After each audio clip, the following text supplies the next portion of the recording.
कहानी बड़ी छोटी सी है दोस्तों, लेकिन हमारे जीवन में बहुत कुछ सिखा कर जाती। प्लीज़ चैनल को सब्सक्राइबर नहीं किया है तो प्लीज़ सब्सक्राइबर एंड लाइक कर दीजिए। पुराने समय की बात है, जंगल का राजा शेर बहु बूढ़ा हो गया था। उसकी शक्ति क्षीण हो गई थी। उसमें इतना बल शेष नहीं था कि जंगल में जाकर शिकार कर सके। इस स्थिति में उसके समक्ष भूखे मरने की नौबत आ गई थी।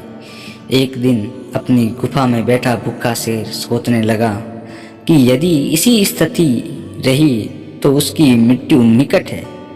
उसे कोई ना कोई उपाय सोचना होगा ताकि बैठे बिठाए ही भोजन की व्यवस्था हो जाए। वह सोचने लगा और कुछ ही देर में उसे एक उपाय सूझ गया। एक चिड़िया की सहायता से उसने पूरे जंगल में अपने बीमार होने की खबर फैला दी। जंगल में राजा शेर के बीमार होने की खबर सुनकर जंगल के जानवर उसका हालचाल पूछने उसके पास पहुंचने लगे।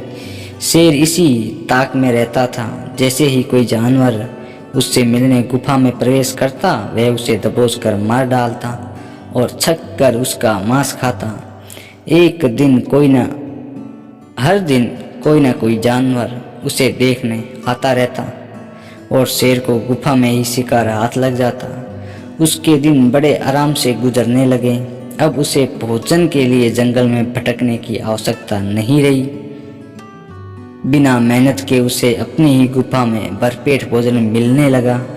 कुछ ही दिनों में वह अच्छा मोटा अष्टपुष्ट हो गया। एक सुबह एक लोमड़ी उसे देखने आई। लोमड़ी चालाक थी। वह गुफा के अंदर नहीं गई बल्कि गुफा के द्वार पर खड़ी हो गई। वहीं से उसने शेर से पूछा, वनराज आपकी तबीयत कैसी है? क्या अब आप अच्छा महसूस कर रहे हैं? कौन हो मित्र, अंदर तो आओ। मैं बीमार बूढ़ा शेर बाहर तक तुमसे मिलने नहीं आ सकता। मेरी दृष्टि भी कमज़ोर है। मैं तुम्हें यहाँ से ठीक से देख भी नहीं सकता। आओ मेरे पास आओ, मुझसे आखिरी बार मिल लो। मैं कुछ ही दिनों का मेहमान हूँ। शेर ने बहला फुसलाकर लोमड़ी को गुफा के अंदर बुलाने का प्रयत्न किया। शेर के बोलते समय लोमड़ी बड़े ही ध्यान से गुफा के आसपास का नज़ारा देख रही थी। शेर की बात खत्म होते ही वह बोली, वनराज मुझे क्षमा करें, मैं अंदर नहीं आ सकती। आपकी गुफा में अंदर जाते हुए जानवरों के पैरों के निशान तो है, किंतु बाहर आते हुए नहीं। इसका अर्थ मैं समझ गई हूँ। सब कुछ जानते बूझते हुए भी यदि मैं अंदर आई तो उस जानवरों की तरह मारी जाऊंगी जिनके पैरों के ये निशान हैं, इसलिए मैं जा रही हूँ। लोमड़ी ने जंगल में जाकर बूढ़े शेर की करतूत सभी जानवरों को बता दी।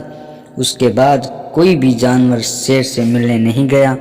इस तरह अपनी बुद्धिमानी से लोमड़ी ने सिर्फ अपनी जान नहीं बचाई बल्कि जंगल के अन्य जानवरों को भी शेर के हाथों मरने से बचा लिया।